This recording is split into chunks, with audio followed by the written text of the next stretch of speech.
आता आपण आजीच्या घरी आलेलो आहे की अस्सल गावाकडची चव आपल्याला या ठिकाणी खायला भेटणार आहे आज. की असं आहे आमचं क्रिएटरचं काम. आजी समोर भाकरी थापते आणि आम्ही क्रिएटर अशी शूटिंग घेतो या साईडला बसून. की आजकालच्या या बदलत्या दुनियेमध्ये हा जो संसार, हे जे कल्चर आहे, हे सगळे लोक विसरत चाललंय. तर जेवणासाठी लोक धडपड करतात सिटीमधले. काय नाही बरोबर? नक्कीच आम्हाला म्हणतात कुठेतरी जंगलामध्ये जेवण पाहिजे किंवा जंगलामध्ये राहायचं. खूप लोक आपल्याकडे बॅगेमध्ये ना नेहमी मसाला असतो, तो मसाला आणलेला आहे. आता यांच्या नाव इठाबाई. पिठाबाई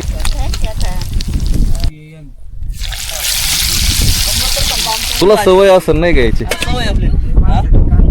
चला, आजींनी सगळा स्वयंपाक उरकलाय आता बऱ्यापैकी. किल्ल्यात मासे, हे मासे खाणार आहेत. आता यांना कसे लागतात बघूया. एकदम ओरिजिनल. हा ना सर, मासे ट्राय एकदम मस्त, एक नंबर. प्रभाकर कसा झाला? नंबर मसाल्याची फ्राय झालेले. संपाच्या अगोदर मी पण खाऊन घेतो. चला. आणि गप्पा तर अशा रंगल्यात ना, काय विचारू नका. मला मराठीतच बोला माया बरोबर. माझा चॅनलच मराठी आहे. नाही, तुम्ही इंग्रजीत बोलायचं. नाही नाही, तेवढी ऐपत नाही आपली. आपल्यातून गफलत होती. नाही, गफलत नाही झाली. एक मिनिट. अप्रतिम जेवण होतं, अप्रतिम. खूपच छान वाटलं. आणि ताजी ताजी मच्छी खायला भेटली. का बाद झालं. आता 12 वाजले. त्याच्यावर मला 5 स्टार हॉटेल किंवा एखाद्या चांगल्या ठिकाणी जाऊन जी मजा येणार ना, ही निसर्गाच्या सानिध्यात आहे ना, अशी ग्रामीण भागातली माणसं आहेत ना, मिळणं दुर्मिळ आहे. आज प्रत्येक जण स्वार्थी. बरोबर. मला तांबर पाणी पण कोणाला प्यायला देत नाही. आज बाप भारी झालं. माशाचं कालवण एक नंबर झालं. मापीड होतं, आपण कधी एंड केलाय. गप्पा तर काय उरकत नाही. दुपारचे 12 वाजले. हे अरे घरी जायचंय आपल्याला, उरक आता.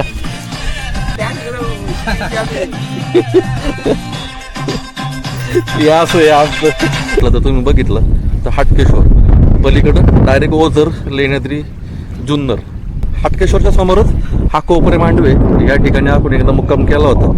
हा आपल्याला रांजणे डोंगर एकदा आपल्याला एक्सप्लोर करायचा. तो पण आता कसं काय तिथं आलत, त्याला धरला मी आता. जीवन क्लास आहे.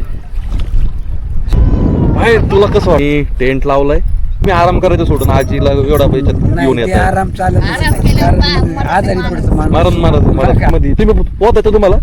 मग टूबवर सोडायचं नाही तू. टूब सोडायची नाही. बापरे, आम्हाला हा विचार करूनच भीती. ती टायर मधली ट्यूब आहे. त्या ट्यूबला मध्ये बांधून आजी त्याच्यावर बसलेली आहे. आणि ती ओलवण्यासाठी त्यांनी स्वतःच्या चपलाच वापरल्यात. शाळेला जगदीश चाललाय.